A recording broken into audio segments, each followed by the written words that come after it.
جس دور میں ہم جی رہے ہیں، ہماری تہذیب غالب نہیں ہے۔ ہم لوگ ایک مغلوب قوم کی حیثیت سے پوری دنیا میں جانے جاتے ہیں، اور غالب تہذیب ان لوگوں کی ہے کہ جو اس وقت پوری دنیا میں لوگوں کے اوپر، معصوموں کے اوپر ظلم و ستم کر رہے ہیں، یعنی مغربی تہذیب ایک غالب تہذیب ہے۔ اور ابن خلدون رحمہ اللہ کے مطابق عام طور سے ہوتا یہ ہے کہ مغلوب تہذیب کے افراد اپنی زبان، اپنی ثقافت، کلچر، یہ سب بھول بیٹھتے ہیں، اور غالب تہذیب کی ثقافت اور اس کے کلچر کو، اس کی زبان کو، اس کے طور طریقوں کو، اس کے لباس کو اختیار کرتے ہیں۔ یہ طریقہ ہمیشہ سے چلا آ رہا ہے۔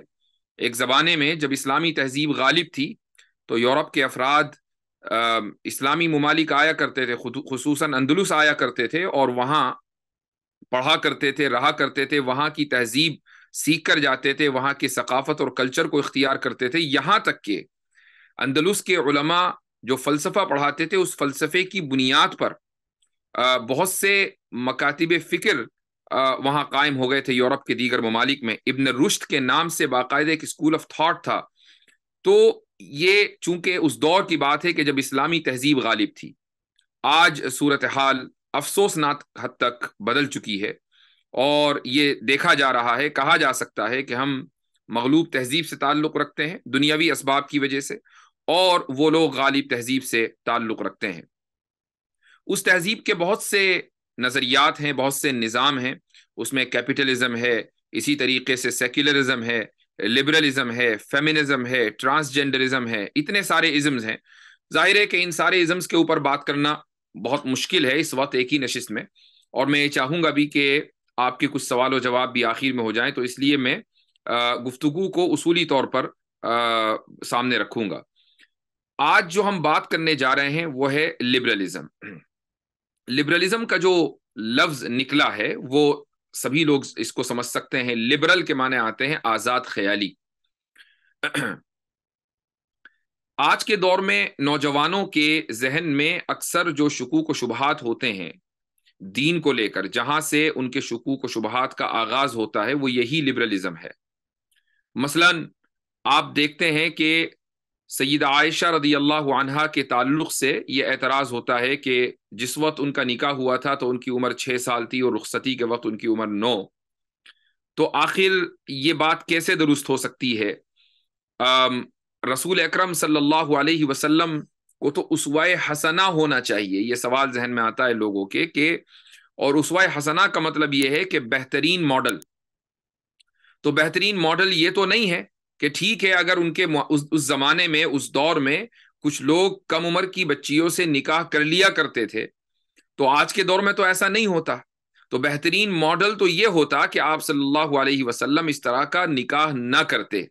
یہ عام طور سے کچھ لوگ سوال کرتے ہیں، اور یہ سوال اس وقت کیا جاتا ہے جب آپ یہ جواب دے چکے ہوتے ہیں کہ اس زمانے میں اس طرح کا نکاح رائج تھا، عام تھا۔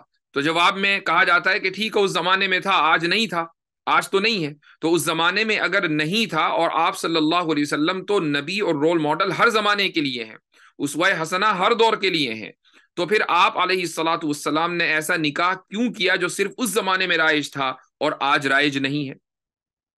تو بہترین ماڈل آپ علیہ الصلاۃ والسلام کو بننا چاہیے تھا، اور بہترین نمونہ پیش کرنا چاہیے تھا۔ یہ اعتراض کیا جاتا ہے۔ یہ ایک مثال ہے اس شبہے کی۔ دوسری مثال ہے ارتداد کی سزا کے تعلق سے، کہ لوگوں کے ذہن میں یہ خیال آتا ہے کہ بھائی ایک انسان کو عقیدے کی آزادی ہونی چاہیے، اس سے کیا فرق پڑتا ہے کہ اس کا عقیدہ کیا ہے، پہلے کیا تھا اور اب کیا ہے۔ یہ ہو سکتا ہے کہ وہ ایک مسلم خاندان میں پیدا ہوا ہو، لیکن آگے چل کر وہ اپنے مذہب کو چینج کر کے عیسائی بننا چاہتا ہے، یہودی بننا چاہتا ہے، وہ ہندو بننا چاہتا ہے، وہ بدھ مت میں جانا چاہتا ہے، یا پھر یہ کہ وہ ایک ملحد بننا چاہتا ہے۔ اس کو عقیدے کی آزادی ہے کہ چاہے وہ کوئی بھی عقیدہ اختیار کرے، یا یہ کہ وہ کسی بھی عقیدے کی پاسداری نہ کرے، یہ آزادی اس کو ہونی چاہیے، چونکہ ہم ایک آزاد دنیا میں سانس لے رہے ہیں۔ تو آخر کیا وجہ ہے کہ اسلام میں اگر ایک شخص مسلمان خاندان میں پیدا ہوا یا اس نے اسلام قبول کیا اور اس کے بعد پھر وہ اسلام چھوڑ کر کسی دوسرے مذہب میں جانا چاہتا ہے تو حکومت اس کے اوپر ارتداد کی سزا لاگو کرتی ہے، اور اس کو اس حالت میں اگر مرد ہے تو سزائے موت بھی دی جا سکتی ہے، اور اگر عورت ہے تو پھر حبس دائمی، یعنی وہ ہمیشہ ہمیشہ جیل میں رہے یہاں تک کہ وہ توبہ کر لے۔ تو یہ کیسی آزادی ہوئی؟ یہ تیسرا شبہ، دوسرا شبہ عام طور سے پیش کیا جاتا ہے۔ تیسرا جو شبہ ہے وہ یہ کہ ہم ایک ایسے دور میں جی رہے ہیں کہ جہاں مرد اور عورت کے درمیان فرق ختم ہو گیا ہے، یعنی صلاحیتوں کے اعتبار سے فرق ختم ہو گیا ہے۔ مرد کے اندر جو صلاحیت ہے عورت کے اندر بھی صلاحیت ہے، ذہنی اعتبار سے بعض مرتبہ عورتیں فوقیت رکھتی ہیں مردوں کے مقابلے میں۔ تو یہ کیا بات ہوئی کہ حکومت کرنے کا جو اختیار ہے وہ صرف اور صرف مرد کو ہو اور عورت کو یہ اختیار نہ ہو؟ یہ ناانصافی ہے، مساوات کے خلاف ہے۔ اگر عورت ذہانت میں مرد کے برابر ہے اور سائنسی اعتبار سے اس کو پروو کیا جا چکا ہے، تو پھر کیا وجہ ہے کہ عورت کو حکومت کا اختیار نہیں ہے جبکہ صرف اور صرف مرد کو یہ اختیار دیا جاتا ہے؟ تو یہ تین مختلف مثالیں میں نے آپ کو دی ہیں۔ پہلی جو مثال ہے، پہلا جو شبہ ہے حضرت عائشہ رضی اللہ عنہا کی شادی سے متعلق، اس شبہے کی جو بنیاد ہے وہ ہے مورل پروگریس۔ مورل پروگریس کا مطلب ہے اخلاقی بہتری کا نظریہ، یعنی جیسے جیسے ٹائم گزر رہا ہے، ہم وقت میں آگے جا رہے ہیں، ویسے ویسے ہم اخلاقی اعتبار سے بہتر ہو رہے ہیں۔ یہ ہے مورل پروگریس، اور اس کی بنیاد پر ذہن میں یہ سوال آتا ہے کہ رسول اکرم صلی اللہ علیہ وسلم کو ایک بہترین نمونہ پیش کرنا چاہیے تھا جو ہمارے زمانے کے اعتبار سے بھی جس کو بہترین نمونہ کہا جا سکے، جبکہ آپ علیہ الصلاۃ والسلام نے جو حضرت عائشہ سے نکاح کیا، ہو سکتا ہے کہ اس زمانے میں اس کو نارمل سمجھا جاتا ہو، لیکن آج کے دور میں اس کو بہترین نمونہ نہیں کہا جا سکتا۔ تو مورل پروگریس یہ پہلی چیز ہے جو لبرلزم کی سمجھ لیں کہ بنیاد ہے۔ دوسرا جو شبہ لوگوں کے ذہن میں آتا ہے اور وہ تھا ارتداد کی سزا کے متعلق، تو اس کی جو وجہ ہے اس کی وجہ ہے آزادی۔ لوگ یہ سمجھتے ہیں کہ انسان کی آزادی اس کا بنیادی حق ہے اور وہ ہر چیز میں آزاد ہونا چاہیے، اس کو فکر کی آزادی ہو، اس کو عقیدے کی آزادی ہو، اس کو عمل کی آزادی ہو، اس کو اختیار ہو کہ وہ جو چاہے اور جس طریقے سے چاہے اپنی زندگی گزارے۔ بہت سے مسلم ممالک میں بشمول پاکستان یہ رویہ خصوصاً مارچ میں آپ دیکھتے ہوں گے کہ مختلف شہروں کی سڑکوں پر میرا جسم میری مرضی کے نعرے لگائے جاتے ہیں، تو خصوصاً جو پوش علاقے ہوتے ہیں وہاں پر یہ بیماری زیادہ ہے، اور یہ بیماری چلی ہے ویسٹ سے اور پھر پہنچی ہے مختلف مشرقی ممالک اور اسلامی ملکوں میں۔ تو یہ جو بیماری ہے یہ آزادی اس کی بنیاد ہے۔ تو لوگ یہ سمجھتے ہیں کہ چونکہ ہم ایک آزاد معاشرے میں تو ہمیں آزادی ہر طرح کی ہونی چاہیے، اور اسی وجہ سے وہ لوگ ارتداد کی سزا کو ایک ظالمانہ سزا سمجھتے ہیں، اور یہ سمجھتے ہیں کہ ارتداد کی سزا کا مطلب یہ ہے کہ اسلام انسان کی اور فرد کی آزادی کا قائل نہیں ہے۔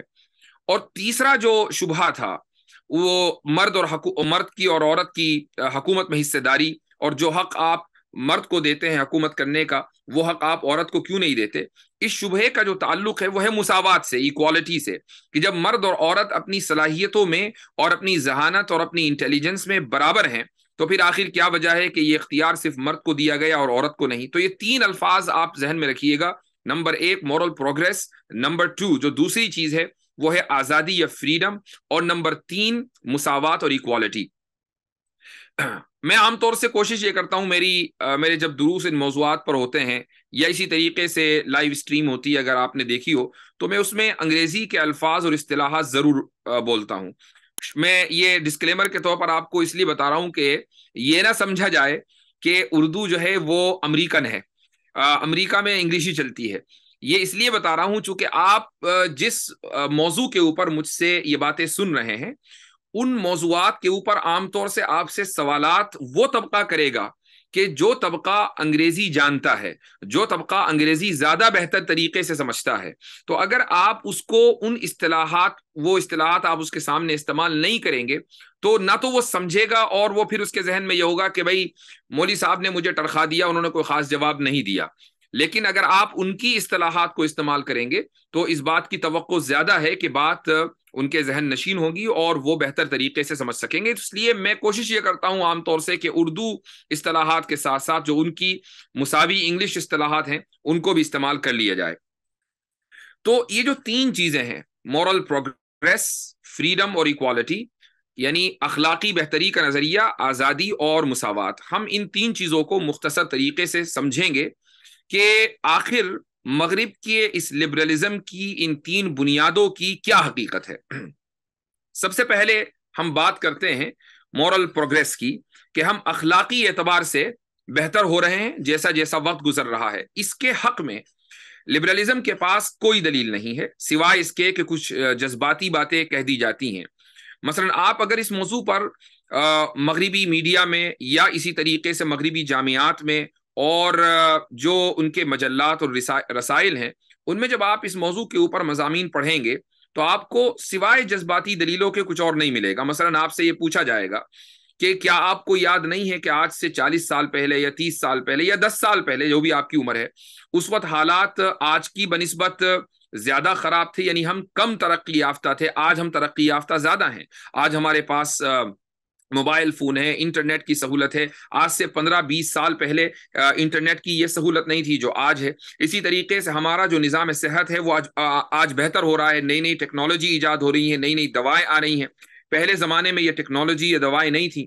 مثلا اگر کسی آدمی کو سرجری کرانی ہوتی تھی تو یہاں تک کہ ایک زمانہ وہ تھا کہ بے ہوشی کے لیے ہمارے پاس کوئی ٹیکنیک نہیں تھی، اینستھیزیا نہیں دیا جاتا تھا، لیکن آج دیا جاتا ہے. اسی طریقے سے آپ اگر ماضی میں چلے جائیں آج سے چند سو سال پہلے، تو اس وقت صورتحال یہ تھی کہ ملکوں میں قحط سالی پڑا کرتی تھی، سیلاب آیا کرتے تھے، قدرتی آفات ہر طرف ہوتی تھیں، بیماریاں پھیلتی تھیں، اور ہزاروں لاکھوں نہیں بلکہ یعنی ملینز کی تعداد میں افراد لقمہ اجل بن جایا کرتے تھے. تو کیا آپ اس دور میں جانا چاہیں گے یا اس دور میں آپ جس میں جی رہے ہیں کہ جہاں آپ کے پاس ٹیکنالوجی کی سہولت ہے، صحت کا نظام بہتر ہو چکا ہے، بہت سے ملکوں میں معاشیات بہتر ہو چکی ہیں، بہت سے ملکوں میں سیاسی حالت میں توازن ہے، یہ جو ہم جس دور میں جی رہے ہیں یہ اس دور کے مقابلے میں کہیں بہتر ہے جو ماضی میں گزر چکا ہے. تو کسی بھی شخص سے لوگ یہ کہتے ہیں، یہ لوگ، کہ آپ کسی سے بھی پوچھیں کہ کیا آپ اسٹون ایج میں یعنی پتھر کے دور میں جانا چاہیں گے، تو کوئی بھی پتھر کے دور میں جانے کا خواہش مند نہیں ہے. آپ کسی سے پوچھیں کہ کیا آپ اس دور میں جانا چاہیں گے کہ جب ڈائناسور پوری دنیا میں پھرا کرتے تھے اور وہ اپنے سے چھوٹے جانوروں کو، اور اس زمانے میں جو انسانوں کے آبا و اجداد تھے ایوولوشن کی بنیاد پر ان کو بھی کھا لیا کرتے تھے، تو کیا آپ اس دور میں جانا چاہیں گے؟ اس طرح کی جو جذباتی باتیں کی جاتی ہیں، اس سے یہ ثابت کرنے کی کوشش کی جاتی ہے کہ ہم جس دور میں جی رہے ہیں ہم اخلاقی اعتبار سے بہت بہتر ہیں ان لوگوں کے مقابلے میں اور ان ادوار اور عہود کے مقابلے میں کہ جو ہم سے پہلے گزر چکے ہیں. یہ بنیادی سی دلیل ہے اور اس دلیل میں کوئی دم نہیں ہے. اس کی وجہ کیا ہے؟ میں اس کے دو جواب دیتا ہوں. پہلا جواب یہ ہے کہ ایک زمانہ تھا خصوصاً 1960 سے پہلے کہ جب پوری دنیا میں، اور آج بھی مسلم ملکوں میں یہی صورتحال ہے، اکثر مسلم ملکوں میں، خصوصاً جہاں یعنی مغرب کی ابھی ہوا نہیں لگی ہے، وہ یہ کہ لوگ جنسی پاکیزگی کو جنسی آزادی کے مقابلے میں زیادہ اہمیت دیتے ہیں. ابھی جنسی پاکیزگی کیا ہے اور جنسی آزادی کیا ہے؟ اس کی ایک مثال ہے. مثال یہ ہے کہ ایک شخص مثلا کہیں شادی کرنا چاہتا ہے، جس لڑکی سے شادی کرنا چاہتا ہے اس لڑکی کے بارے میں اس کو یہ پتا چلا کہ اس کا پہلے بھی کہیں چکر چل رہا تھا، کہیں اس کا کوئی بوائے فرینڈ تھا، اس کے ساتھ وہ بھاگ بھی گئی تھی، اس کے ساتھ کچھ دن رہی بھی. اب یہ ہے کہ وہ فائنلی سیٹل ہونا چاہتی ہے، شادی کرنا چاہتی ہے، اور رشتے میں یعنی آپ آئے ہیں، یعنی آپ کنسیڈر کر رہے ہیں کہ بھئی اس ایسی لڑکی سے نکاح کیا جائے یا نہ کیا جائے.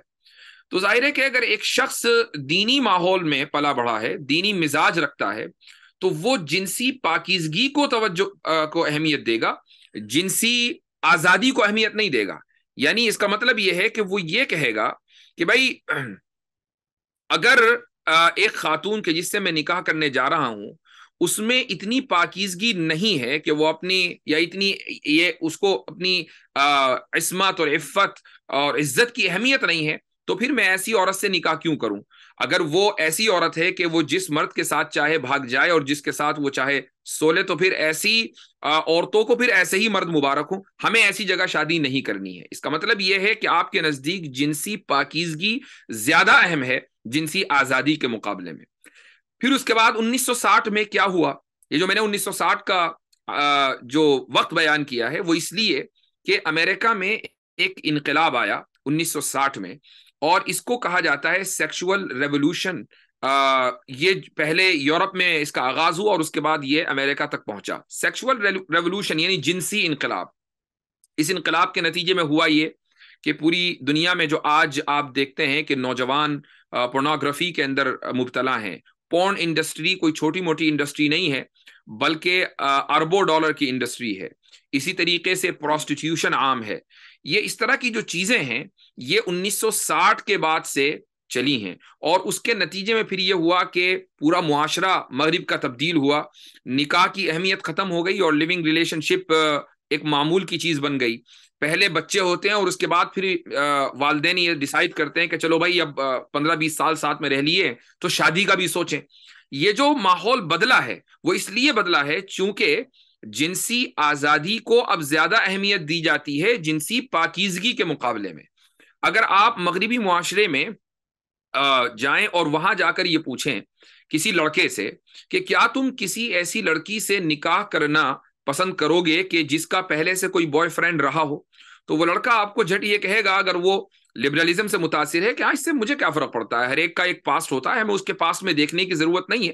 اگر وہ پاسٹ میں ماضی میں اگر اس کا کوئی بوائے فرینڈ تھا اور اس کے ساتھ اس کا جنسی تعلق تھا تو کوئی حرج نہیں ہے، میرا بھی ایسا ہی تھا. تو اب یہ ہے کہ ہم زندگی کے اندر ہمیں آگے بڑھنا چاہیے. یہ ہے جنسی آزادی. تو جنسی پاکیزگی کی اب کوئی اہمیت نہیں ہے، جنسی آزادی کی اہمیت ہے. 1960 سے پہلے جنسی پاکیزگی کی اہمیت تھی، جنسی آزادی کی اہمیت نہیں تھی. تو اب یہاں پر سوال یہ ہوتا ہے کہ جس پروگریس کو، جس بہتری کو آپ بہتری کہہ رہے ہیں اور یہ مان رہے ہیں کہ ہم اب اخلاقی اعتبار سے جیسے جیسے ٹائم آگے بڑھ رہا ہے بہتر ہو رہے ہیں، اس بات کی کیا دلیل ہے کہ یہ جو جنسی آزادی کو آپ ایک بہترین اخلاقی قدر مان کر چل رہے ہیں یہ آگے چل کر نہیں بدلے گی؟ ہو سکتا ہے کہ کوئی دوسرا انقلاب آ جائے اور دوسرے انقلاب کے نتیجے میں کوئی دوسری چیز آ جائے اور جنسی آزادی بھی ختم ہو جائے اور اس کو سمجھا جائے کہ نہیں یہ تو ماضی میں ہوا کرتا تھا جنسی آزادی، آج تو ہم بہت آگے نکل چکے ہیں. اس کا مطلب تو یہ ہے کہ یہ ایک ایسی بہتری ہے کہ جس کی کوئی منزل نہیں ہے، جس کا کوئی ہدف نہیں ہے، جس کا کوئی نشانہ نہیں ہے. یعنی آپ ہمیشہ آگے بڑھتے ہی رہیں گے اور کبھی بھی آپ بہتری کی جو آخری منزل ہے اس تک نہیں پہنچ پائیں گے، کیونکہ آپ جس زمانے میں بھی ہوں گے آپ یہی کہیں گے کہ ہم جیسے جیسے ٹائم آگے بڑھ رہا ہے ہم بہتر ہو رہے ہیں، اور آپ پرانے زمانے کو آپ بدتر کہیں گے. لیکن آپ کبھی بھی ایک رول ماڈل نہ تو اپنے آپ کو بنا سکیں گے، نہ ہی کسی کو بطور رول ماڈل آپ دنیا کے سامنے پیش کر سکیں گے، چونکہ رول ماڈل کو کبھی اچیو کیا ہی نہیں جا سکتا. یعنی آپ یہ کہہ ہی نہیں سکتے کہ یہ اسوہ حسنہ ہے، چونکہ جس اسوے کو بھی آپ اسوہ حسنہ کہیں گے وہ ہمیشہ بدل سکتا ہے، اس سے بہتر ہو سکتا ہے جیسا کہ ٹائم آگے گزرے گا. تو یہ ایک ایسی حقیقت ہے کہ مورل پروگریس کہنے کو تو آپ نے ایک نظریہ دے دیا لیکن اس کا حصول ناممکن ہے. یہ ہمارا پہلا جواب ہے. اور دوسرا جو جواب ہے وہ یہ ہے کہ مورل پروگریس دراصل ایک ڈاگمیٹک رویہ ہے. یہ جو لفظ میں نے استعمال کیا ہے اس کی اردو میں کہنے کو کچھ بھی کہہ لیں، لیکن اگر آپ یہ انگریزی اصطلاح یاد رکھیں گے تو زیادہ بہتر ہے. ڈاگمیٹک کا جو لفظ ہے وہ نکلا ہے ڈوگما سے.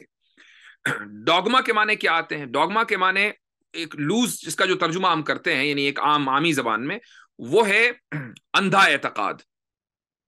یعنی آپ نے بس کسی چیز کو اس لیے مان لیا چونکہ آپ اس کو مانتے ہیں، اس کے علاوہ آپ کے پاس کوئی دلیل نہیں ہے. مثلا آپ کرسچینٹی میں دیکھیں، عیسائیت میں آپ ان سے پوچھیں کہ تم تثلیث کے قائل کیوں ہو، ٹرینیٹی کو کیوں مانتے ہو؟ اگر تم اس کو مانتے ہو تو تم اس کو ثابت کر کے دکھا دو عقلی بنیاد پر. تو وہ یہ کہیں گے کہ نہیں، ہمارے یہاں لیپ آف فیتھ ہے. لیپ آف فیتھ کا مطلب یہ ہے کہ ہمیں اس چیز کا اعتقاد بغیر کسی دلیل کے، ہم اس کو دلیل کی بنیاد پر ثابت کر ہی نہیں سکتے. ہم تو بغیر دلیل کے اس پر ایمان لائے ہوئے ہیں اور ہمارے یہاں اس کے تعلق سے کوئی دلیل عقلی ملتی نہیں ہے، اور اگر وہ تھوڑی بہت ملتی ہے تو ان کو خود پتا ہے کہ وہ دلیل ٹوٹ جاتی ہے. تو ٹرینیٹی کو یعنی تثلیث کو وہ ڈوگمے کی بنیاد پر، ڈوگما یعنی ایک اندھا اعتقاد، اس کی بنیاد پر اس کو صحیح مانتے ہیں اور اسی کو کہا جاتا ہے ڈوگمیٹک رویہ. ملحدوں کی طرف سے اہل مذہب کے اوپر جو ایک بڑا الزام ہے وہ یہ ہے کہ سارے مذہب والے ڈوگمیٹک ہوتے ہیں، یعنی وہ نہایت توہین آمیز رویہ اختیار کرتے ہیں. یہ ایک توہین آمیز اصطلاح ہے کہ ارے یہ تو ویسے ہی اندھا اعتقاد رکھنے والے لوگ ہیں، ہم لوگ ہیں کھلے ذہن کے، ہم لوگ ہیں عقل و منطق والے، ہم لوگ ہیں جو فلسفے کو سمجھتے ہیں، باقی یہ لوگ تو بند ذہن یا کن ذہن والے افراد ہیں، ان کے پاس نہ کوئی دلیل ہوتی، نہ کوئی منطق ہوتی، نہ کوئی لاجک ہوتی، نہ کوئی شعور ہوتا. یہ اس طرح کی چیزیں جو ہیں اہل مذہب کے تعلق سے کہی جاتی ہیں. اسلام کی جو بنیاد ہے وہ ہے چند چیزوں کے اوپر، ان میں وجود باری اور اسی طریقے سے وحدانیت، اللہ سبحانہ و تعالیٰ کا ایک ہونا. یہ دو چیزیں ایسی ہیں کہ جن کو ہم قرآن سے باہر عقلی بنیادوں پر بہت آسانی کے ساتھ ثابت کر دیتے ہیں. اگر آپ حضرات، اور میں سمجھتا ہوں کہ شاید آپ اس وقت جو اجتماع ہے وہ تمام ان لوگوں کا ہے کہ جو مدارس کی اپنی تعلیم مکمل کر چکے ہیں، تو اگر یہ بات ہے تو شرح عقائد میں آپ نے برہان تمانع پڑھی ہوگی، اور برہان تمانع میں اللہ سبحانہ و تعالیٰ کی توحید کو ثابت کیا جاتا ہے. اسی طریقے سے برہان تمانع سے پہلے جہاں امام تفتازانی رحمہ اللہ حدوث عالم کی بات کرتے ہیں تو وہ فرماتے ہیں کہ والمحدث للعالم هو اللہ تعالی. تو یہ جو وہاں پر وہ عقلی دلیل دیتے ہیں، تو عقلی بنیادوں پر آپ دیکھیں گے کہ پوری عبارت میں نہ تو نصفی میں نہ تفتازانی میں قرآن کی آیت نہیں ہے. قرآن کی آیت آتی ہے برہان تمانع میں، اور قرآن کی آیت سے بھی استدلال عقلی بنیادوں پر ہوتا ہے، یہ نقلی استدلال نہیں ہے. اس کا مطلب یہ ہوا کہ ہم اسلام کے بنیادی عقیدے یعنی وجود الہی اور اسی طریقے سے توحید باری، ان دونوں چیزوں کو ہم قرآن سے باہر عقلی بنیادوں کے اوپر ثابت کر سکتے ہیں. کرسچینٹی میں تثلیث کو عقلی بنیادوں پر ثابت نہیں کیا جا سکتا، لہٰذا عیسائیت کی بنیاد کے بارے میں تو یہ کہا جا سکتا ہے کہ ان کے ہاں لیپ آف فیتھ ہے، یعنی اندھا اعتقاد ہے. اسلام کے بارے میں یہ نہیں کہا جا سکتا کہ اسلام میں اندھا اعتقاد ہے. یہ الگ بات ہے کہ ایک آدمی کو اپنے ایمان کی مضبوطی کے لیے کسی دلیل کی ضرورت نہ ہو، وہ یہ کہے کہ نہیں مجھے کسی دلیل کی حاجت نہیں ہے، لیکن اس کا مطلب یہ نہیں ہے کہ دلیل نہیں ہے. عیسائیت کے پاس دلیل نہیں ہے، اسلام کے پاس دلیل موجود ہے. یہ زمین اور آسمان کا فرق ہے.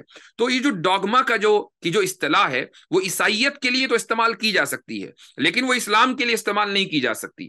ایتھیزم کی جو تاریخ ہے وہ دراصل یورپ سے وابستہ ہے. جو ملاحدہ تھے آج سے تقریباً 50-60 سال پہلے، اور جو گزشتہ صدیوں میں جو ملاحدہ آئے ہیں یورپ میں، تو ان سب کا مقابلہ عیسائیوں سے تھا. تو انہوں نے ڈوگما کا جو لفظ ہے وہ عیسائیت کے لیے استعمال کیا. لیکن آج کے دور کے جو ملاحدہ ہیں وہ یہی اصطلاح مسلمانوں کے لیے، اسلام کے لیے استعمال کرتے ہیں، جو کہ بنیادی طور پر غلط ہے. اب یہاں پر جو میرا دوسرا جواب ہے مورل پروگریس کے حوالے سے، وہ یہ ہے کہ مورل پروگریس ایک ڈوگمیٹک رویہ ہے. یعنی اگر آپ مورل پروگریس کے قائلین سے یہ پوچھیں کہ جیسے جیسے وقت گزر رہا ہے آپ بہتر ہو رہے ہیں، اس کی دلیل کیا ہے، وہ یہ جواب دیں گے کہ اس کی دلیل یہ ہے کہ ہم بہتر ہو رہے ہیں. یہ تو دعویٰ ہے، اس کی دلیل کدھر ہے؟ دلیل اس کی موجود ہی نہیں ہے. آپ کے پاس کوئی ایک پیمانہ نہیں ہے کہ جس کی بنیاد پر آپ یہ جانچ سکیں کہ جس بہتری تک آپ پہنچے ہیں یہ ایک آخری بہتری ہے، اس سے مزید یعنی اس سے آگے بہتری کا حصول ممکن نہیں ہے. کوئی ایسا پیمانہ نہیں ہے. ہو سکتا ہے کہ جس چیز کو آپ بہتری سمجھ رہے ہوں آج سے 100 سال کے بعد اسی کو آپ سب سے بدترین رویہ اور طریقہ کار سمجھیں، یہ ممکن ہے. تو جب یہ بات ہے تو پھر یہ جو مورل پروگریس ہے یہ دراصل ایک ڈوگمیٹک رویہ ہے، اس کی کوئی دلیل نہیں ہے. آپ اس بہتری کو بہتری اس لیے کہتے ہیں چونکہ آپ کو لگتا ہے کہ وہ بہتر ہے، اس کے علاوہ آپ کے پاس کوئی دلیل نہیں ہے. تو جب یہ صورتحال ہے تو پھر مورل پروگریس جو کہ لبرلزم کی سب سے پہلی بنیاد ہے، اور جس بنیاد پر یہ کہا جاتا ہے کہ رسول اکرم صلی اللہ علیہ وسلم کو ایک ایسا اسوہ پیش کرنا چاہیے تھا کہ جو سب کے لیے قابل قبول ہوتا، آج کے دور میں بھی قابل قبول ہوتا. اگرچہ حضرت عائشہ سے نکاح ان کا اس زمانے میں ہوا کہ جس زمانے میں بچیوں سے نکاح کرنے کی گنجائش تھی، لیکن آج وہ گنجائش نہیں ہے، آج معاشرہ اس کو برا سمجھتا ہے. تو پھر آج کے اعتبار سے رسول اکرم صلی اللہ علیہ وسلم کا نمونہ نہ ہوا اور آپ علیہ الصلوۃ والسلام اسوہ حسنہ نہ ٹھہرے. تو اس کا جواب اب کیا ہوگا؟ اس کا جواب یہ ہوگا کہ جس مورل پروگریس کی بنیاد پر آپ رسول اکرم صلی اللہ علیہ وسلم پر یہ الزام لگا رہے ہیں کہ آپ اسوہ حسنہ نہیں ہیں، وہ مورل پروگریس اسوہ حسنہ کی کوئی ایک مثال بھی پیش نہیں کر سکتی. آپ بتائیے کہ جب مورل پروگریس کا مطلب یہ ہے کہ وہ سفر ہمیشہ چلتا رہے گا تو آپ اسوہ حسنہ کبھی پیش ہی نہیں کر سکتے. اگر رسول اکرم صلی اللہ علیہ وسلم مثلا آج کے دور کے تقاضوں کی بنیاد پر شادی کرتے تو آج سے 200 سال کے بعد کوئی بندہ بیٹھ کر یہ کہہ رہا ہوتا کہ ہمارے دور کے مطابق شادی کیوں نہیں کی، تو پھر اسوہ حسنہ جو ہے اس کو کبھی اچیو کیا ہی نہیں جا سکتا. اس لیے یہ جو مورل پروگریس کی بنیاد پر آپ علیہ الصلوۃ والسلام پر اعتراض کیا جاتا ہے، یہ اعتراض بنیادی طور پر غلط ہے. یہ ہے لبرلزم کی پہلی بنیاد. دوسری جو بنیاد ہے وہ ہے آزادی. آزادی کا جو تعلق ہے وہ ایک اصول سے ہے، اور اس اصول کو کہا جاتا ہے اصول ضرر، دا ہارم پرنسپل۔ اصول ضرر کا مطلب کیا ہے؟ حدیث میں آپ علیہ الصلاۃ والسلام نے ارشاد فرمایا کہ لا ضرر ولا ضرار فی الاسلام، کہ اسلام میں نقصان اٹھانے یا نقصان پہنچانے کی کوئی گنجائش نہیں ہے، نہ آپ کو نقصان اٹھانا ہے نہ نقصان پہنچا سکتے ہیں۔ بات بالکل صحیح ہے، اصولی ہے، اس میں کوئی شک نہیں ہے، اور اس حدیث کے اوپر ہمارا ایمان ہے۔ فقہ کے بہت سارے مسائل اس حدیث کے اوپر مبنی ہے، ٹکے ہوئے ہیں۔ مغرب میں ایک فلسفی تھا جس کا نام تھا جان سٹورٹ مل، یہ لبرلزم کا بانی مانا جاتا ہے۔ اس نے ایک اصول دیا اصول ضرر کی بنیاد پر۔ اس نے یہ کہا کہ ایک فرد کی آزادی کو اس وقت تک محدود نہیں کیا جا سکتا جب تک وہ کسی دوسرے کو جسمانی یا مالی اعتبار سے نقصان نہیں پہنچا رہا ہے۔ اس کا مطلب یہ ہوا کہ اگر آپ کسی دوسرے فرد کو جسمانی نقصان پہنچا رہے ہیں، مثلا آپ نے اس کو مارا، اس کو پیٹا، یا آپ نے اس کو مالی نقصان پہنچایا، مثلا اس کا تجارت میں خسارہ ہوا، یا اس کو آپ نے اس طرح بدنام کر دیا کہ اس کو ملازمت سے نکال دیا گیا، اس کی دکان بیٹھ گئی، اس کی کمپنی ختم ہو گئی، یہ مالی نقصانات کی مثالیں ہیں۔ تو اب آپ کی آزادی کو محدود کیا جائے گا۔ کیا مطلب؟ آپ کی آزادی کو اس طریقے سے محدود کیا جائے گا کہ آپ کے اوپر عدالت میں کیس چل سکتا ہے، اخلاقی اعتبار سے آپ کو برا سمجھا جائے گا کہ آپ نے دوسرے کو جسمانی اور مالی اعتبار سے نقصان پہنچایا۔ لیکن اگر آپ دوسرے کو نقصان نہیں پہنچا رہے ہیں، نہ تو آپ جسمانی اعتبار سے اور نہ ہی مالی اعتبار سے، ذہنی اعتبار سے پہنچا رہے ہیں، کوئی مسئلہ نہیں ہے، تو آپ کی اس حرکت کو غیر اخلاقی نہیں کہا جا سکتا، آپ پر قانونی کارروائی نہیں کی جا سکتی۔ اسی طریقے سے ایک آدمی دوسرے کو نقصان نہیں پہنچا رہا ہے، اپنے کو نقصان پہنچا رہا ہے، کوئی مسئلہ نہیں ہے، آپ اپنے کو چاہے جتنا نقصان پہنچائے۔ اسی بنیاد پر آپ دیکھیں کہ اس اصول کو جب مغرب نے اختیار کیا تو اس کے کیا کیا نتیجے نکلے۔ مغربی ممالک میں بہت سے علاقے ایسے ہیں کہ جہاں پر خودکشی کرنا نہ صرف یہ کہ درست ہے، بلکہ قانونی اعتبار سے بعض حالات میں اس کے لیے مدد فراہم کی جاتی ہے۔ ابھی اسی ہفتے کا واقعہ ہے کہ نیدرلینڈز میں وہاں کے سابق وزیر اعظم اور اس کی بیوی نے دونوں نے مل کر خودکشی کی۔ دونوں اچھی خاصی عمر کے تھے، غالباً شوہر 90 سے زیادہ کا تھا اور بیوی شاید 80 کے اواخر میں تھی۔ تو وہ دونوں بیماری میں مبتلا تھے، تو دونوں نے یہ فیصلہ کیا کہ بھائی ساتھ اتنے عرصے رہیں تو ساتھ ہی مریں گے، اور وہاں حکومت نے یہ قانون بنایا ہوا ہے کہ ایسی صورتحال میں حکومت مدد کرے گی خودکشی کرنے پر۔ تو حکومت نے مدد کی، کیونکہ اگرچہ نقصان پہنچ رہا ہے لیکن یہ آدمی نقصان اپنے کو پہنچا رہا ہے، کسی دوسرے کو نہیں پہنچا رہا ہے۔ یہ بالکل درست ہے مغربی تہذیب کے یا لبرلزم کے اس اصول کی بنیاد پر۔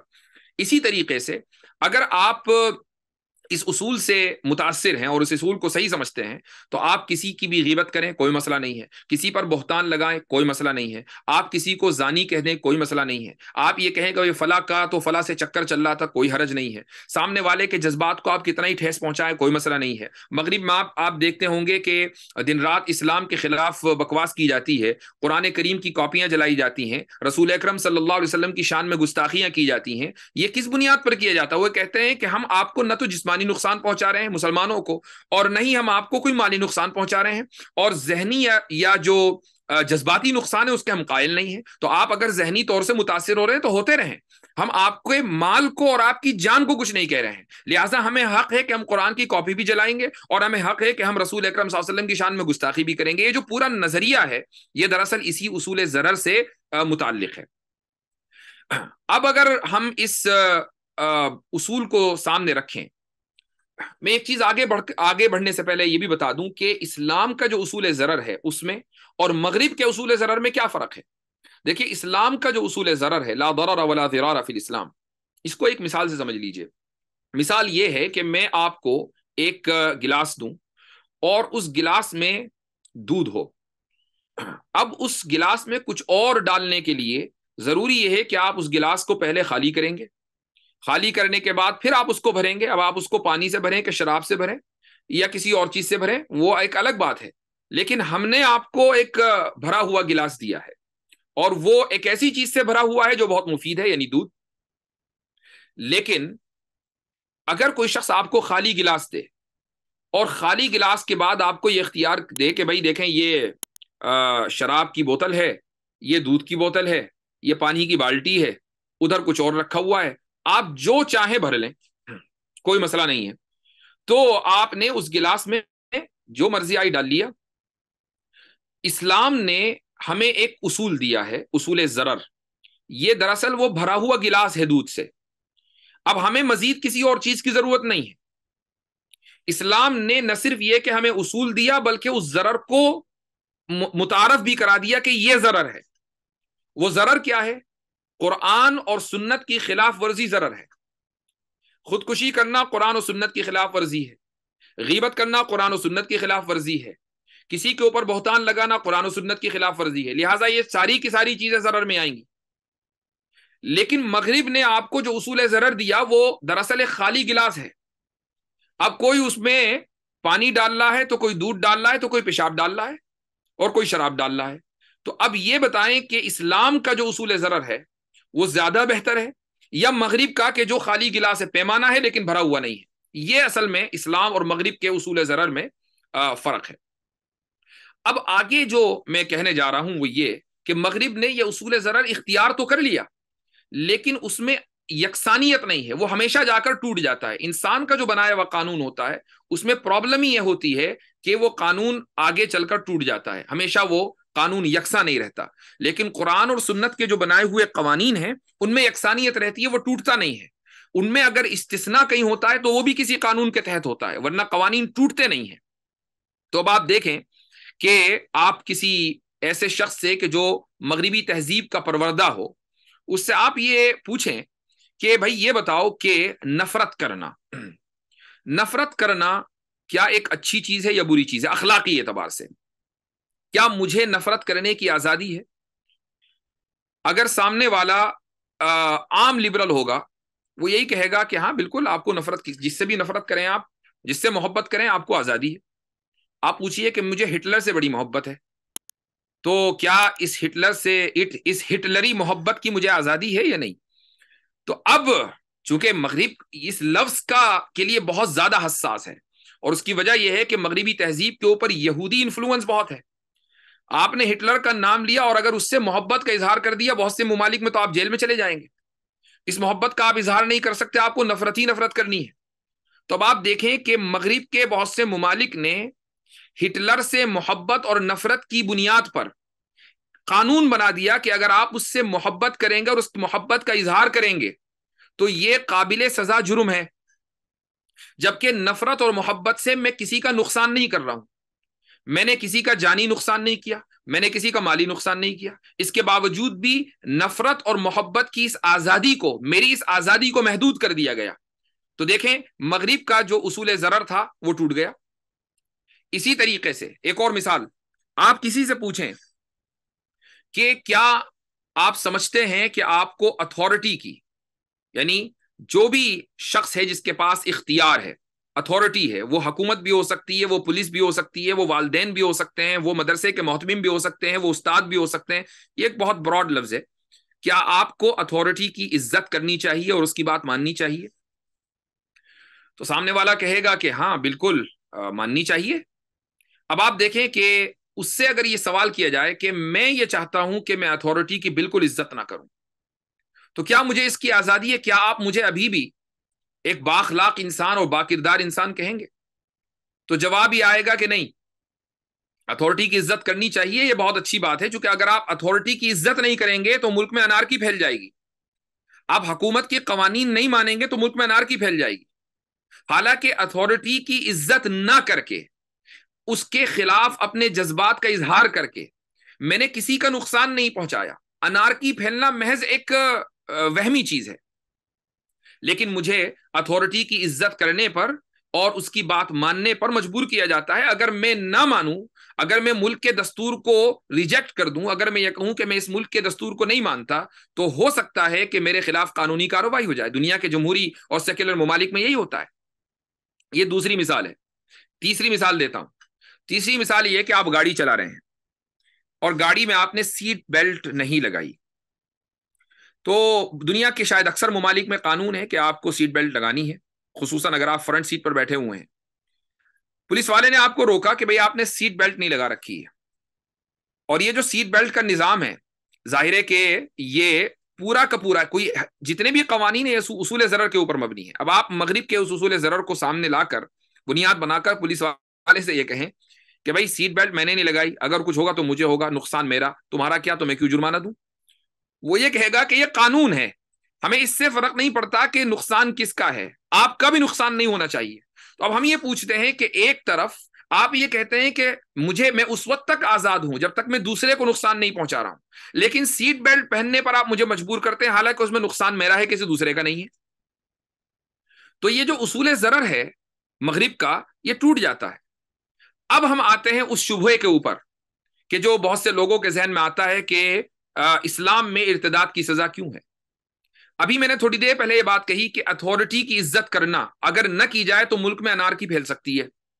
اسی طریقے سے ایک آدمی اگر دارالاسلام میں رہتا ہے اور وہ اپنے ارتداد کا اعلان کر دے، سزا تو جب ہی ہوگی نا۔ ایک آدمی اگر اپنے ذہن میں اپنے دل میں کفر کو چھپائے ہوئے تو حکومت کو کیا پتا کہ وہ کافر ہے کہ مرتد ہے کہ مسلمان ہے؟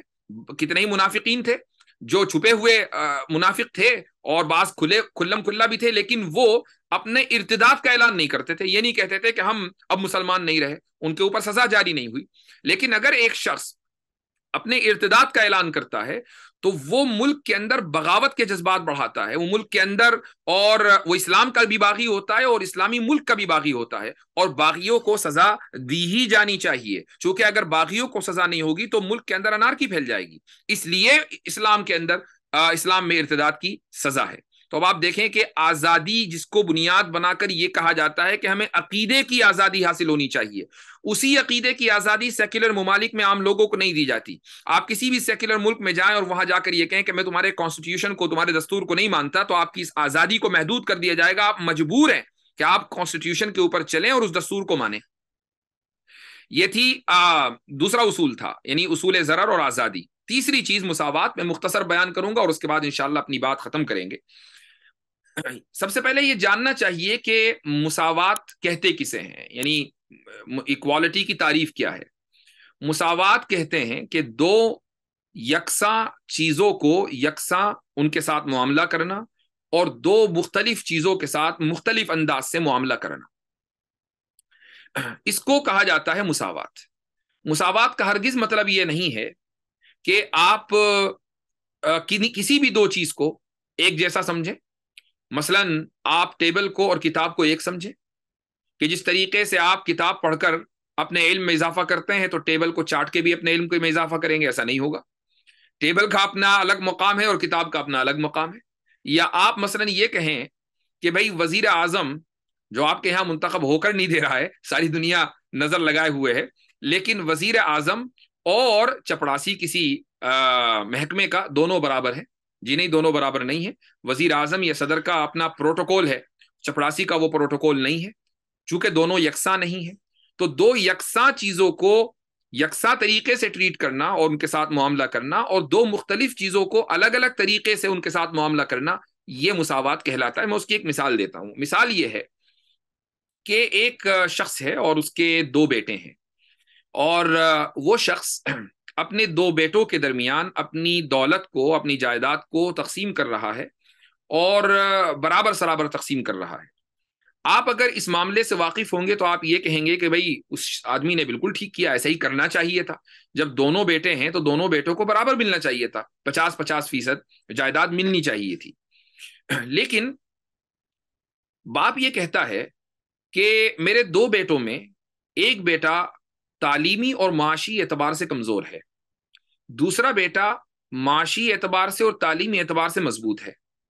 ٹھیک ہے، میں اگر جائیداد کو برابر سرابر تقسیم کر بھی دوں صحیح ہے، لیکن میرے اس بیٹے کی جو تعلیمی اور معاشی اعتبار سے کمزور ہے اتنی مدد نہیں ہو پائے گی، میں چاہتا ہوں کہ میں اس کے لیے کچھ کر جاؤں۔ تو باپ اس بیٹے کو جو کمزور ہے زیادہ دیتا ہے۔ یہاں وراثت کی بات نہیں ہو رہی، یہ پہلے یعنی ابھی باپ زندہ ہے، اور جو دوسرا بیٹا ہے اس کو وہ زیادہ نہیں دیتا ہے، اور دوسرے بیٹے کو کوئی اعتراض بھی نہیں ہے، تو اس میں کوئی مسئلہ ہی نہیں ہے۔ اب آپ یہ دیکھیں کہ چونکہ دونوں بیٹے برابر نہیں ہیں اپنے اسٹیٹس میں، اب معاشی اعتبار سے یا تعلیمی اعتبار سے، تو اس نے جو اس نے عدم یکسانیت کا معاملہ کیا، یہ بالکل ٹھیک ہے۔ تو یہ ضروری نہیں ہے کہ جب ہمیشہ یکسانیت ٹھیک ہو اور ہمیشہ عدم یکسانیت غلط ہو، یہ کوئی ضروری نہیں ہے۔ ہمیشہ مساوات درست ہو اور عدم مساوات ہمیشہ غلط ہو، یہ کوئی ضروری نہیں ہے۔ جب اس اصول کو آپ نے سمجھ لیا، تو اب یہاں سے ایک سوال ہوتا ہے، وہ یہ کہ بھائی، اور میں نے اس کو شروع میں ذکر کیا کہ مرد اور عورت میں مرد کو اگر اقتدار اعلیٰ کا حق حاصل ہے، وہ حاکم بن سکتا ہے، تو عورت حاکم کیوں نہیں بن سکتی؟ اور پھر جذباتی دلیل کے طور پر یہ کہا جاتا ہے کہ دیکھو ذرا نیوزی لینڈ میں، وہاں پر وزیر اعظم ایک خاتون رہی ہے، اسی طریقے سے فن لینڈ میں تو کیبنٹ میں اکثریت خواتین کی ہے اور وہاں بھی وزیر اعظم خاتون ہے، اسی طریقے سے جرمنی میں وہاں کی چانسلر، اور ایک زمانہ تھا انڈیا میں وہاں کی پرائم منسٹر، تو یہ انگلینڈ کی پرائم منسٹر ایک زمانے میں، تو یہ وہ نام ہیں بڑے بڑے کہ جن خواتین نے ہسٹری بنائی ہے، تاریخ بنائی ہے اور اپنے ملکوں کو کامیابی کے ساتھ چلایا ہے۔ آج کی تاریخ میں بھی اگر ہم دیکھیں تو نیوزی لینڈ اور فن لینڈ دونوں کامیاب ممالک ہیں، یعنی ترقی یافتہ ممالک میں ان کا شمار ہوتا ہے، جبکہ قیادت خواتین کر رہی ہیں۔ تو پھر رسول اکرم صلی اللہ علیہ وسلم نے جو یہ فرمایا کہ لن یفلح قوم ولوا امرأۃ، تو ولوا امرهم امرأۃ، تو اس کس بنیاد پر آپ علیہ الصلوۃ والسلام نے یہ کہا؟ بھئی یہ قوم تو کامیاب ہے، فن لینڈ والے بھی کامیاب ہیں اور نیوزی لینڈ والے بھی کامیاب ہیں، جبکہ عورت وہاں پر اقتدار میں ہے۔ تو اس کا جواب کیا ہے؟ یہ مساوات کی بنیاد پر ہی ظاہر ہے کہ یہ شبہ ذہنوں میں آتا ہے۔ اس کے بھی دو جواب ہیں۔ پہلا جواب تو ایک عام سا جواب ہے، اس کو بھی یعنی میں مسترد نہیں کر رہا ہوں، اس کو بھی اختیار کیا جا سکتا ہے۔ وہ جواب یہ ہے کہ ہم جس دور کی بات کر رہے ہیں یہ دور ہے جمہوریت کا، اور جمہوریت اس طریقے سے چلتی ہے کہ قانون بنتا ہے پارلیمنٹ میں اور حکومت کا کام ہوتا ہے اس قانون کو نافذ کرنا۔ قانون سازی پارلیمنٹ کا اختیار ہوتا ہے اور قانون کی تنفیذ یہ حکومت کا اختیار ہے۔ وزیر اعظم قانون نہیں بناتا ہے، صدر قانون نہیں بناتا ہے، وہ بل بھیج دیتا ہے، پارلیمنٹ کے اندر غور و فکر ہوتا ہے، جو ایک طریقہ ہے، بعض مرتبہ دھاندلیاں بھی ہوتی ہیں، لیکن جو ایک طریقہ ہے وہ یہ کہ بھائی اپوزیشن کی پارٹی ہے اور اسی طریقے سے وہ پارٹی جو حکومت میں ہے وہ آپس میں بیٹھیں گے، غور و فکر کریں گے، بحث و مباحثہ ہوگا، اس کے بعد فائنلی پھر ایک قانون کے اوپر اتفاق ہوگا، سائن کر کے بھیج دیا جائے گا۔ صدر کے اپروول کے بعد وزیر اعظم کی ذمہ داری ہے کہ وہ اس قانون کو ملک کے اندر نافذ کرے اور لا اینڈ آرڈر مینٹین کرے۔ یہ طریقہ ہوتا ہے۔ جب رسول اکرم صلی اللہ علیہ وسلم نے یہ ارشاد فرمایا کہ وہ قوم ہرگز کامیاب نہیں ہوگی کہ جو اپنے تمام معاملات عورت کے ہاتھ میں دے دے، تو اس سے مراد دونوں چیزیں ہیں، یعنی نہ صرف یہ کہ ملک چلانا بلکہ قانون سازی، یہ دونوں چیزیں اگر عورت کے ہاتھ میں ہوں گی تو وہ ملک کبھی کامیاب نہیں ہو سکتا۔ یہاں پر جو ہم جس دور میں ہم جی رہے ہیں جمہوریت میں، فن لینڈ کی مثال ہو، نیوزی لینڈ کی مثال ہو، یا اسی طریقے سے انگلینڈ کی یا انڈیا ہے، جہاں جہاں کی بھی خواتین ہیں، ان تمام جگہوں کے اوپر حکومت میں خواتین اس وقت رہی ہیں جبکہ جمہوریت اپنے شباب پر تھی، یعنی جمہوریت اپنے عروج پر، کہ جہاں قانون بنانے والی پوری ایک کمیٹی ہے، اس میں کئی سو ممبران ہیں، اور اس عورت کا کام کیبنٹ کی مدد سے، مختلف لوگوں اور مشیروں کی مدد سے اس قانون کی تنفیذ ہے۔ تو مکمل اختیار اس عورت کے ہاتھ میں نہیں ہے، اس لیے یہ حدیث اس صورتحال کے اوپر اپلائی نہیں ہوتی۔ یہ ایک عام طور سے کہہ دیا جاتا ہے، جو ٹھیک ہے، یعنی اس میں کوئی ایسی خلاف واقعہ بات نہیں ہے۔ لیکن ایک اور بات میں کہنا چاہوں گا، اور وہ یہ ہے کہ آپ یہ دیکھیں کہ اگر اس موضوع کے اوپر آپ مطالعہ کریں گے عورت کی سربراہی کے تعلق سے، تو شروع سے لے کر آپ کو سلف صالح میں آپ کو اجماع ملے گا ان کے یہاں کہ عورت کے تعلق سے سب کا نظریہ یہی ہے کہ عورت حاکم نہیں بن سکتی، سربراہ نہیں بن سکتی۔ اب آخر کیا وجہ ہے کہ امت نے اس تعلق سے اجماع کر لیا؟ کوئی گنجائش ہی نہیں نکلتی ہے، تو کوئی نہ کوئی وجہ تو ہوگی۔ تو اس کے لیے میں آپ کے سامنے دو اقتباس پڑھ کر سنانا چاہوں گا۔ ایک اقتباس کا مفہوم بیان کروں گا اور دوسرا اقتباس میں پڑھ کر سناؤں گا۔ پہلا جو اقتباس ہے جس کا میں مفہوم بیان کروں گا، یہ ایک شخص ہے جس کا نام ہے اسٹیون گولڈبرگ، اور اس نے ایک کتاب لکھی ہے وائی مین رول، کہ مرد ہی کیوں اقتدار میں آتے ہیں، مرد ہی کیوں حکومت کرتے ہیں۔ تو اس نے اپنی اس کتاب میں 3 نکات ذکر کیے ہیں۔ پہلا نکتہ اس نے ذکر کیا ہے جس میں، اور یہ تینوں چیزیں بڑی اہم ہیں، اس کو غور سے سنیے گا۔ پہلا نکتہ ہے پدر نوازی، جس کو انگریزی میں کہا جاتا ہے پیٹریارکی۔ وہ یہ ہے کہ تاریخ کے تمام ادوار میں اور دنیا کی تمام تہذیبوں میں آپ کو پدر نوازی ملے گی، یعنی مرد کو اختیار دیا گیا ہے، مرد کو اختیار دیا جاتا رہا ہے حکومت چلانے کا، قیادت کرنے کا۔ صرف ایک ملک کی یا ایک معاشرے کی بات نہیں ہو رہی ہے، تمام تہذیبوں میں اور تاریخ کے تمام ادوار میں۔ اب اگر آپ یہ کہیں کہ بھئی حضرت سلیمان علیہ الصلوۃ والسلام کے زمانے میں تو ملکہ بلقیس تھی. تو آپ ان الفاظ کے اوپر غور کریں. وہ الفاظ کیا ہیں؟ وہ یہ کہ تاریخ کے تمام ادوار میں، تمام تہذیبوں میں، ملکہ بلقیس کے جس علاقے میں وہ حکومت کر رہی تھی اس کی اپنی کوئی الگ سے تہذیبی شناخت نہیں تھی، بس ایک ملک تھا. جیسا کہ آج دنیا کے اندر بہت سے ممالک ہیں جن کی اپنی کوئی تہذیبی شناخت نہیں ہے. ہم بات کر رہے ہیں تہذیبوں میں. تو پدر نوازی ہمیشہ غالب رہی ہے، اور جس کو ہم انگریزی میں پیٹریارکی کہتے ہیں، یعنی مرد کو یہ اختیار دیا جاتا رہا ہے کہ وہ حکومت کرے گا، قیادت اس کے پاس رہے گی اور عورت کے پاس قیادت نہیں رہے گی. یہ پہلا نقطہ اس نے ذکر کیا ہے. تو جب تمام تہذیبوں کا اس کے اوپر اتفاق ہے تو پھر صرف اسلام کو اور علماء سلف کو نشانہ بنانا کہ انہوں نے اجماع کیسے کر لیا، انہوں نے اگر اجماع کیا ہے تو وہ تمام تہذیبوں کے اس فطری جو ان کا خیال یا ان کا رویہ ہے اس کو سامنے رکھ کر انہوں نے اجماع کیا ہے. اور بہرحال نصوص تو ان کے سامنے تھی ہی. پہلی چیز. دوسرا جو نقطہ ہے وہ دراصل ایک اصطلاح ہے، اور یہ ہے میل اٹینمنٹ. یعنی میل اٹینمنٹ کا مطلب ہے مردوں کی حصول یابیاں. اگر آپ دیکھیں تاریخ کے تمام ادوار اور تہذیبوں میں تو مردوں کی جو حصول یابیاں ہیں وہ عورتوں کے مقابلے میں کہیں زیادہ ہیں. آپ دنیا میں دیکھیں بڑے بڑے جرنل، وہ آپ کو مرد ملیں گے، خواتین نہیں ملیں گی. سب سے زیادہ موجودہ دور میں اگر کوئی ملک جنگ کرتا ہے تو وہ امریکہ ہے. امریکہ میں جتنی بھی جرنلز ہیں وہ سارے کے سارے مرد ہیں، خاتون کوئی جنرل منتخب نہیں ہوئی ہے. اسی طریقے سے اس وقت جو جنگ چل رہی ہے رشیا اور یوکرین میں، دونوں طرف مرد ہیں، عورت کا کوئی دور دور ذکر ہی نہیں ہے. اسرائیل فلسطین کے اوپر حملے کر رہا ہے تو وہاں پر بھی جو قیادت ہے اسرائیل کی وہ مردوں کے ہاتھ میں ہے. تو جو بڑے بڑے جرنیلز ہیں وہ مرد ہیں. صنعت و حرفت کے میدان میں آپ دیکھیں گے تو بڑے بڑے سائنسداں آپ کو مرد ملیں گے، خواتین نہیں ملیں گی. کھیل کے میدان میں آپ دیکھ لیجئے تو جتنے مشہور نام ہیں کھلاڑیوں کے وہ سارے کے سارے مرد ہیں. یعنی ہر فیلڈ میں، چاہے وہ کرکٹ ہو، ٹینس ہو، خواتین کو بھی لایا گیا ہے. لیکن بتائیے کتنے لوگ خواتین پلیئرز کے نام جانتے ہیں؟ جبکہ مدرسوں کے ماحول میں کہ جہاں عام طور سے سوشل میڈیا، ٹی وی وغیرہ سے دوری اختیار کی جاتی ہے یا کم سے کم کی جانی چاہیے، اگر آپ وہاں کے طلبہ سے پوچھیں کہ بھائی آج کل کرکٹ میں کس کا بڑا نام ہے، فٹ بال میں کس کا بڑا نام ہے، ٹینس میں کس کا بڑا نام ہے، تو کھٹاکھٹ جو طلبہ جو ہیں وہ بتانا شروع کر دیتے ہیں. ان کو پتا ہوتا ہے مردوں کے نام. لیکن اگر آپ انہی سے پوچھ لیں کہ اچھا ٹینس اسٹار کون ہے، اچھا کرکٹ میں ہماری جو قومی ٹیم ہے اس کی کپتان کون ہے، اسی کا نام نہیں پتا ہوگا. اس کا مطلب یہ ہے کہ جو اسپورٹس کی جو دنیا ہے، ابھی کچھ عرصے پہلے قطر میں جب فیفا ورلڈ کپ ہوا تو اس میں تمام کی تمام ٹیمیں مردوں کی تھیں، عورتوں کا کسی کو خیال ہی نہیں آیا. اگرچہ ورلڈ کپ منعقد قطر میں ہوا لیکن یہ تہذیب تو مغربی تہذیب ہے، یہ شناخت تو مغربی شناخت ہے، تو عورتوں کی ٹیمیں کدھر گئیں؟ تو یہ جو میل اٹینمنٹ ہے، یہ جو حصول یابیاں ہیں مردوں کی وہ زیادہ ہیں، تاریخ اس کو زیادہ یاد رکھتی ہے اور لوگ اس کو زیادہ اہمیت دیتے ہیں عورتوں کی حصول یابیوں کے مقابلے میں. یہ دوسرا نقطہ ہے.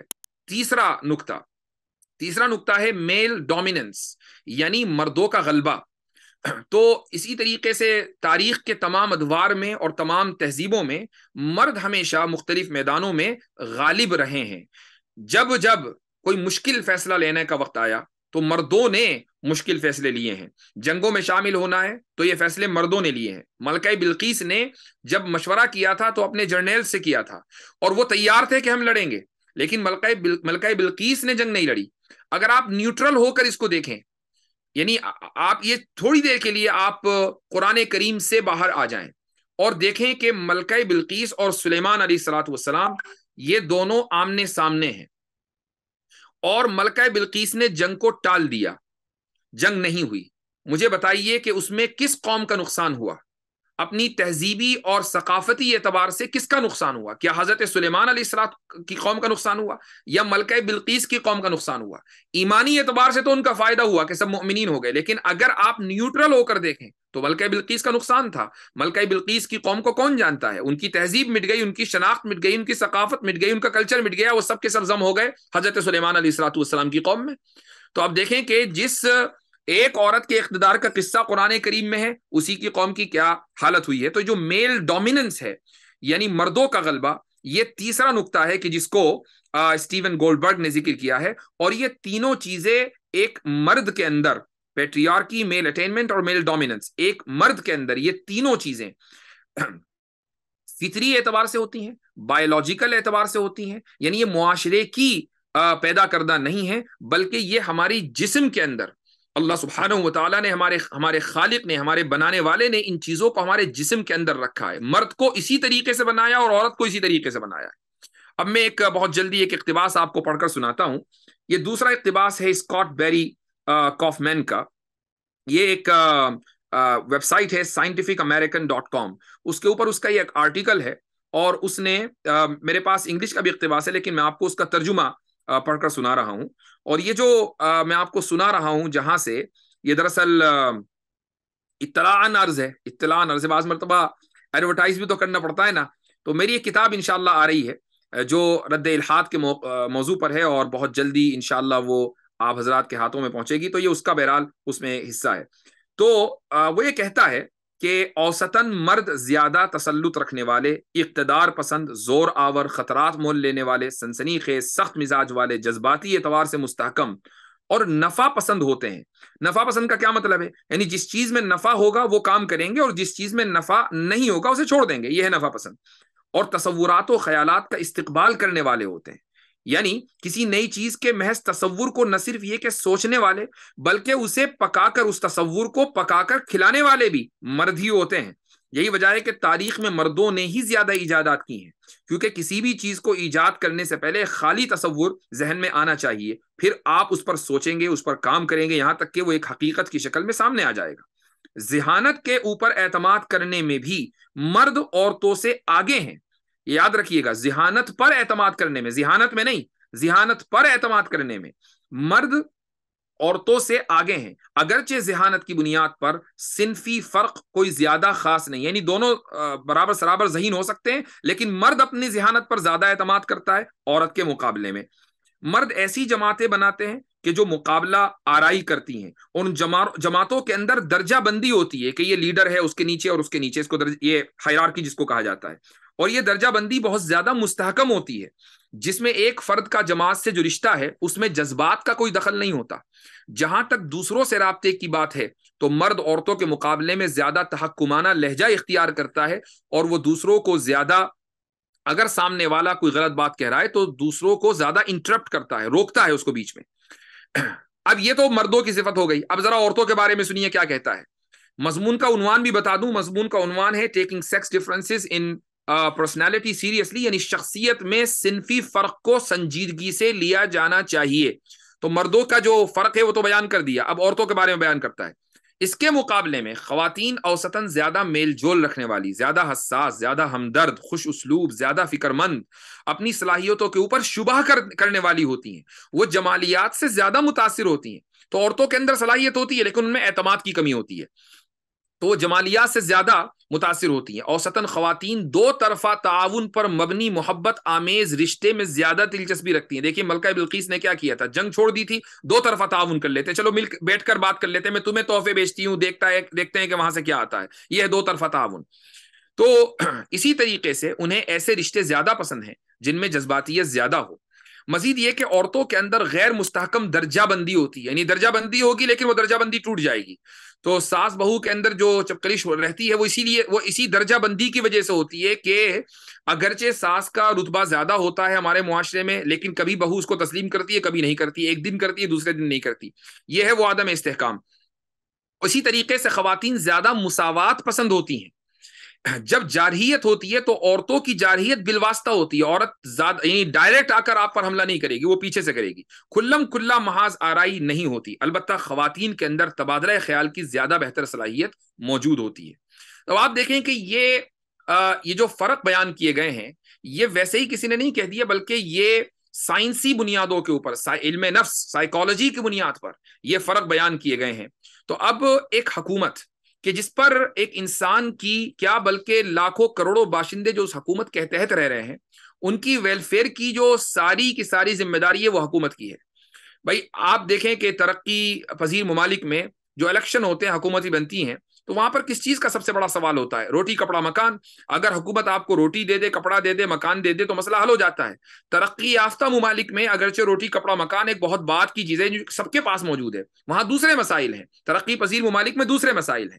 لیکن اگر کسی حکومت میں کہ جس حکومت کا مکمل اختیار قانون سازی کا بھی اور قانون کی تنفیذ کا بھی ایک عورت کو ہو، اور عورت کے بارے میں یہ بتا دیا گیا کہ اس میں جذباتیت زیادہ ہوتی ہے اور درجہ بندی کا اس کے اندر احساس کم ہوتا ہے، تو پھر ایسا بھی وقت آ سکتا ہے، چاہے وہ فوراً نہ آئے، چونکہ ہاتھی کو گرتے گرتے بھی ٹائم لگتا ہے، ایسا وقت آ سکتا ہے کہ جس ملک میں عوام کے پاس روٹی کپڑے اور مکان کی کوئی کمی نہ ہو، وہاں پر روٹی کپڑے اور مکان کی قلت ہو جائے. چونکہ عورت جذبات سے زیادہ سوچتی ہے اور وہ فیصلہ لینے میں اپنے جذبات کو سامنے رکھتی ہے، نہ یہ کہ وہ خطروں سے لڑ جائے. بعض مرتبہ ایسا ہوتا ہے کہ ملک کے اوپر جنگ مسلط ہے اور عورت جنگ کرنا نہیں چاہتی، لیکن اگر مرد ہوگا تو پھر وہ فیصلہ کرے گا، چاہے اس فیصلے کے اندر اس کو بعد میں جا کر شکست ہو جائے، لیکن وہ فیصلہ کرے گا کہ یا تو سامنے والا ہمیں جینے دے یا پھر ہم اس کو جینے نہیں دیں گے.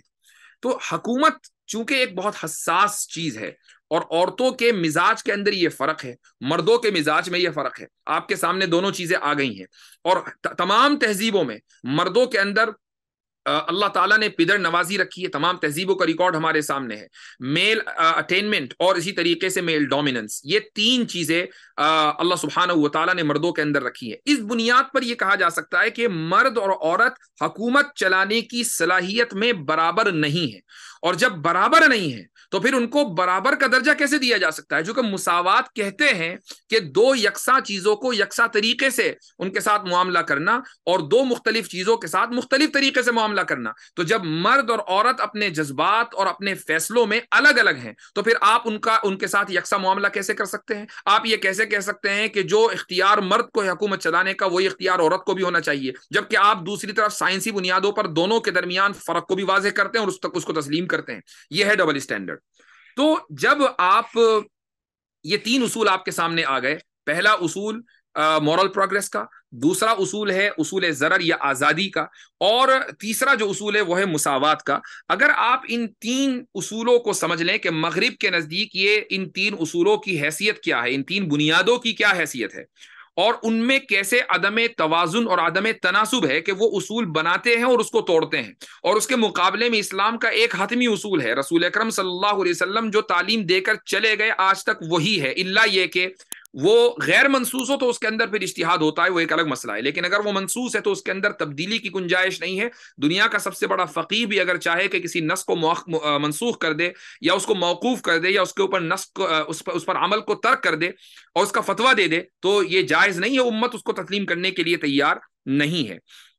تو یہ تین بنیادیں ہیں جن کو آپ لوگ ذہن میں رکھیں. اگر لبرل کوئی سامنے آئے اور کبھی حضرت عائشہ کے تعلق سے سوال کرے، یا مثلا وہ ارتداد کی سزا کے تعلق سے سوال کرے، یا یہ کہ وہ عورتوں کی حکومت کے تعلق سے سوال کرے، تو یہ آپ جو اصول میں نے دیے ہیں ان کی بنیاد پر آپ جواب دے سکتے ہیں، اور یہ اصول آپ کے ہر جگہ کام آئیں گے. صرف یہی نہیں کہ صرف انہی تین مثالوں میں، یہ تین مثالیں تو میں نے ویسے ذکر کر دی، ورنہ جتنا بھی مغرب کی طرف سے اخلاقی اعتبار سے جو اسلام پر اعتراضات ہوتے ہیں جتنے بھی ہیں، وہ سارے انہی تین چیزوں کے اوپر مبنی ہے کہ بھئی اسلام میں میراث کے اندر مساوات نہیں ہے، عورت کا حصہ کم ہے، مرد کا حصہ زیادہ ہے.